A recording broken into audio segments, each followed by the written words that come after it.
तर मित्रांनो, आजच्या मालिकेमध्ये आपल्याला असं बघायला मिळणार आहे की आता लीला बाहेर उभी असते आणि तिच्या पाठीमागे मने आहे असं तिला वाटतं. तेवढ्यात तिथे एज आलेले असतात आणि लीला मागे मागे वळून बघते तर तिथे मन्या नसतो.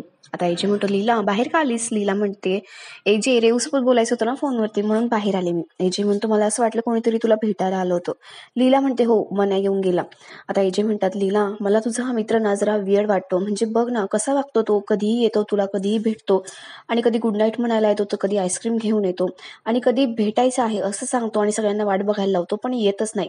मला खरंच कळत नाही आणि किती दिवस झाले तुम्हाला भेटला सुद्धा नाहीये. मला असं वाटतंय तुम्हाला टाळतोय. त्यावर लीला म्हणते, नाही नाही जे असं अजिबात नाहीये. आपण नाही का त्या दिवशी पाणीपुरी खायला गेलो होतो, तिथे भेटलो होतो ना आपण. त्यावर एजे म्हणतो, हो, त्याच्यानंतर तुम्हाला भेटलेलाच नाहीये आणि मला ना जरा वेगळाच वाटतोय तुझा हा मित्र. ते जाऊ दे, चल तुला कॉफी हवी होती ना, मी कॉफी बनवतो. एजे लीला आता आतमध्ये आलेले असतात. रूम मध्ये एजे लीलासाठी स्वतःसाठी कॉफीचा कप घेऊन जातात आणि ते म्हणतात की लीला कॉफी हवी तर ना घे. लीला म्हणते, ठीक आहे. एजे म्हणतात, पण एका कंडिशनवरती. लीला म्हणते, कंडिशन कुठली? एजे म्हणतात, हे बघ, रूम मध्ये तू हे जे काही चिकटवलं आहेस ना आपल्या दोघांची चॅटिंग, ते सगळं काढून टाकायचंय आधी. जर कोणी पाहिलं तर कसं वाटतं लीला ते? लीला म्हणते, काय वाटायचं त्याच्यामध्ये एजे? तुम्ही मला पहिल्यांदा पप्पी पाठवली आणि मी ते सेलिब्रेट करते. असंही एक पप्पी की किंमत तुम क्या जानो एजे बाबू. आणि मला हे सगळं खूप आवडते. तुम्हाला काय प्रॉब्लेम आहे? एजे म्हणतो, हे बघ, हे अजिबात चांगलं वाटत नाहीये आणि अगोदर पप्पी पप्पी म्हणणं बंद कर. ती एक साधी स्माइली होती आणि मी तुला चुकून पाठवली होती. लीला म्हणते, एजे चुकून तुम्ही कधी पाठवू शकता असं होईल का? तुम्ही एजे आहात अभिराम जहागीरदार. प्रत्येक काम तुम्ही परफेक्ट करतात. मग असं स्माइली कसं काय तुम्ही चुकीची पाठवली? मला जी पप्पी पाठवली ना ती तुम्ही जाणून बुजून पाठवली, कारण तुमच्या मनात माझ्याविषयी प्रेम आहे हे कळतंय मला. तुम्ही नका मला सांगू की चुकून वगैरे पाठवली असं. एजे तिला खूप समजवण्याचा प्रयत्न करतो, पण लीला काही ऐकत नसते. तिचं म्हणणं असं असतं की एजे, तुमच्या मनात मी आहे, माझ्याविषयी तुम्हाला खूप प्रेम आहे आणि तरी सुद्धा तुम्ही मला सांगत नाही, कबूल करत नाही. असं कसं वागताय तुम्ही? आता एजे स्वतःचा कप खाली ठेवतात आणि लीलाचा कप आपल्या हातामध्ये उचलतात आणि म्हणतात, तुला कॉफी नाही मिळणार. लीला म्हणते, मी आली. एजे म्हणतात, तो माझा कप आहे. त्याच्यावर लीला म्हणते की हो, चालू असू द्या ना, कारण जे माझं आहे ते तुमचं आहे आणि जे तुमचं आहे ते माझं आहे. आपण नवरा बायको आहोत की नाही? आता एजे म्हणतात, मी नाही म्हटलं तर तू ऐकणार आहे का? ठीक आहे, घे. लीला म्हणते, बघितलं, मी बोलले होते ना तुम्हाला की तुमचं माझ्यावरती प्रेम आहे, पण एजे करा ना कबूल. असं काय वागताय? एजे आता म्हणतो गुड नाईट आणि तिथून निघून जातो.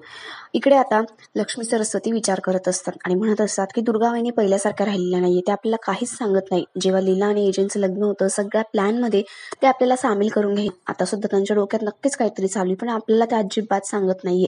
त्यांचं काय चाललंय ना कळत नाही. त्या एवढ्या शांत आहे याचाच अर्थ त्यांच्या मनात नक्की काहीतरी चालू आहे. सरस्वती म्हणते, वहिनी तुम्ही सुद्धा स्मार्ट झाल्या बरं का आता, कारण मी जो विचार करते तोच तुम्ही करताय. आता लक्ष्मी म्हणते, आपल्याला काहीतरी करायला हवं, हातपाय हलवायला हवेत.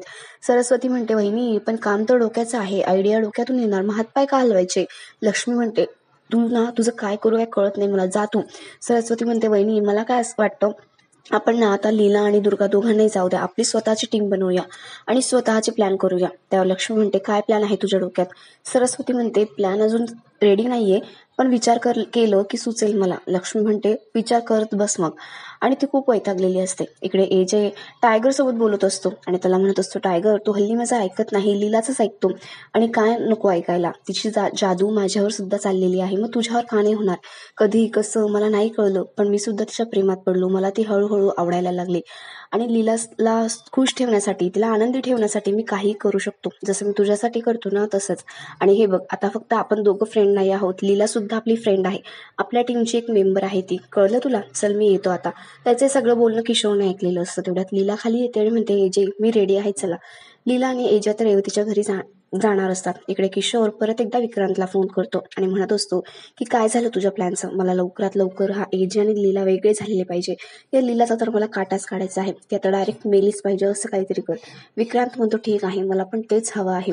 किशोर मनातल्या मनात विचार करतो की जेव्हा अंतरा या एजेंटच्या आयुष्यात आली तेव्हा एजेंटला तिने खूप खुश केलं, त्यांचं आयुष्य बदलून टाकलं. आता ही लीला आली आहे आणि त्याच्यासोबत असं काही परत होण्यापूर्वी मला या लीलाला त्याच्यापासून वेगळं करायचं आहे, मला त्याला कधीच खुश बघायचं नाहीये, असं तो मनातल्या मनात म्हणत असतो. इकडे एजे आणि लीला तिच्या माहेरी आलेले असतात. मंडपाचं काम वगैरे चालू असतं. खूप मोठा असा मंडप टाकलेला असतो. विश्वरूप म्हणतो, एजे सर तुम्ही आलात का? हे बघा मंडपाचं काम सुरूच आहे. केटरिंगचं आणि बाकी साऊंड सिस्टीमचं काम नंतर बोलणार आहे मी त्यांच्याशी. तेवढ्यात एजे म्हणतो, या सगळ्यांच्या आधी ना मला लीलाच्या आईबाबांशी बोलायचं आहे. लीला म्हणते, ठीक आहे एजे, चला आतमध्ये या. आणि मला तर विश्वासच बसत नाहीये, माझ्या रेवचं फायनली लग्न होतंय आणि तेही एवढं थाटामाटात. तिने ज्या मुलावर प्रेम केलं त्याच्यासोबतच तिचं लग्न होत आहे. हे सगळं तुमच्यामुळे शक्य झालं याचे. मला खरंच खूप आनंद झालेला आहे. मला माहिती आहे आणि त्यांचा संसारही खूप सुखाचा होणार आहे. आणि ते असं बोलून निघून जाते. इकडे एजे मनातल्या मनात विचार करतात की लीला कशीच ग तू, तुझी मावशी आई तुझा किती रागराग करते, प्रत्येक लहान मोठ्या गोष्टीसाठी तुला दोषी ठरवते, पण तू तू मात्र तुझ्या मावशी आईचा, तुझ्या रेवचा किती विचार करते. तुझ्या जागी कोणी असतं ना तर एवढा विचार केला नसता. पण तुझ्यासारखी मुलगी मला मिळाली आहे. खरंच मी खूप नशीबवान आहे. तू खरंच एक स्वच्छ मनाची, निर्मळ मनाची अशी निरागस मुलगी आहे. अशी व्यक्ती मला याआधी कधीही भेटलेली नव्हती. आता एजे आणि लीला घरामध्ये गेलेले असतात आणि तेवढ्यात लीलाचे आई बाबा बाहेर आलेले असतात. कालिंदीला तर एजेंना बघून खूप आनंद होतो आणि ती म्हणते, एजे तुम्ही इथे, मला माहिती तुम्ही नक्की याल, कारण रेवूला तुम्ही तुमची बहीण मानलाय आणि नुसतं बहीण नाही मानलाय तर सख्या बहिणीपेक्षा जास्त जीव लावता तुम्ही तिला, आणि म्हणून तुम्ही इथे याल अशी खात्री होती मला. एजे म्हणतात, मिसेस मोहिते मला रेव सोबत बोलायचं आहे. कालिंदी म्हणते, तिच्यासोबत काय बोलायचं आहे, सगळं काही आपण फिक्स केलं आहे, ती काय बोलणार ना. तेवढ्यात एजे म्हणतात की नाही, मला तिच्यासोबतच बोलायचं आहे. तिला बोलवतात का जरा. आता रेवती बाहेर येते. एजे म्हणतात, हे बघ रेवती, त्या दिवशी लग्नाची सगळी बोलणी करताना तुला विचारायचं राहून गेलं की तुझ्या अपेक्षा काय आहेत ते. तू खुश आहेस ना, तुझ्या काय अपेक्षा आहे, तू आत्ताच जर मला सांगितलं तर मला त्याप्रमाणे लग्न करता येईल. त्यावर रेवती म्हणते की एजे, माझ्या फारशा काही अपेक्षा नाही हो, आणि तुम्ही माझ्या अपेक्षेपेक्षा चांगलं लग्न करताय माझं. माझी फक्त एवढीच अपेक्षा होती की माझ्या लग्नामध्ये सगळेजण खुश हवेत. आता दुर्गा मॅडमांनी लग्नाला परवानगी दिली तर तो प्रश्नही मिटला आहे. त्यामुळे मी खुश आहे. खूप छान वाटतंय मला. माझी काहीच तक्रार नाहीये. एजे म्हणतो, ठीक आहे, बस चल.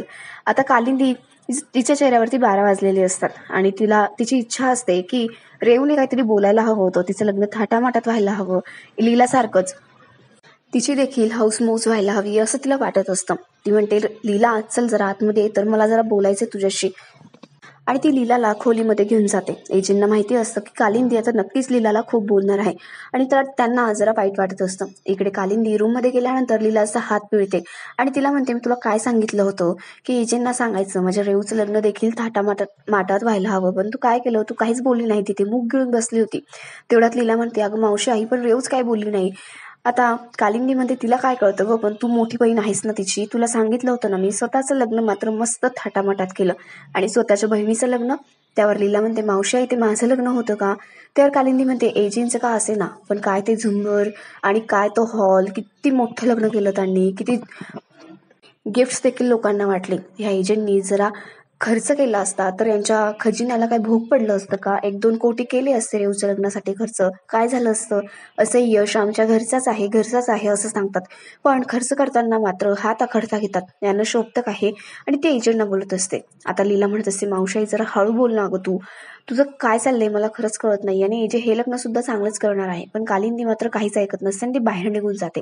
इकडे लीला मनातल्या मनात विचार करते की मावशी आई बरोबर आहे तुझं, रेवचं लग्न हे थाटामाटात व्हायला हवं होतं, पण रेवचीच तशी काही अपेक्षा नाहीये आणि एजेंनी खर्च केला असतं तर त्यांचं सुद्धा काही बिघडलं नसतं, पण त्यामध्ये बाबांचा स्वाभिमान कुठेतरी हरवला असता आणि ते मला नको हवं होतं आणि म्हणून मी काहीच बोलली नाही. लीला सुद्धा आता बाहेर आलेली असते, मात्र तिच्या चेहऱ्यावरती खूप हसू असतं. एजेंना कळलं असतं की नेहमीप्रमाणे लीला वागते आहे. आता एजे म्हणतात, लीला तू पण बस ना, चहा घे. तेवढ्यात कालिंदी म्हणते की नको नको, तिचं येणं जाणं चालूच असतं वरच्यावर, त्यामुळे तिला नको चहा. तेवढ्यात एजे म्हणतात, लीला ये इकडे आणि बस माझ्या बाजूला. लीला आता एजेंटच्या बाजूला बसते. रेवती म्हणते, थांब ताई, मी तुझ्यासाठी चहा बनवून आणते. तेवढ्यात एजे म्हणतात, नको नको बस तू, नको आणू तिच्यासाठी चहा. आणि आता एजे स्वतःच्या कपामधला अर्धा चहा लीलाला देतात आणि अर्धा चहा बशीमध्ये ओतून ते स्वतः पित असतात. आता त्यांना आठवतं की लीलाने त्यांना एकदा कॉफी बनवून दिल्यावरती भुरका काय असतो हे तिने त्यांना सांगितलेलं असतं आणि चहा अशी भुरका मारून पिण्याची सवय तिची असते. आता एजे सुद्धा तसंच करतात. लीला त्यांच्याकडे बघते आणि हसायला लागते. एजे म्हणतात भुरका आणि लीला मनातल्या मनात हसत असते आणि दोघं जण चहाचा आनंद घेत असतात. आणि लीलाचे बाबा तर खूप खुश असतात. आपल्या मुलीची आणि जावयाची एकमेकांप्रती अशी ओढ बघून त्यांना खूप आनंद झालेला असतो. आणि कालिंदी मात्र तिकडेच जवळत असते. आणि आपला आजचा हा भाग इथेच संपतो.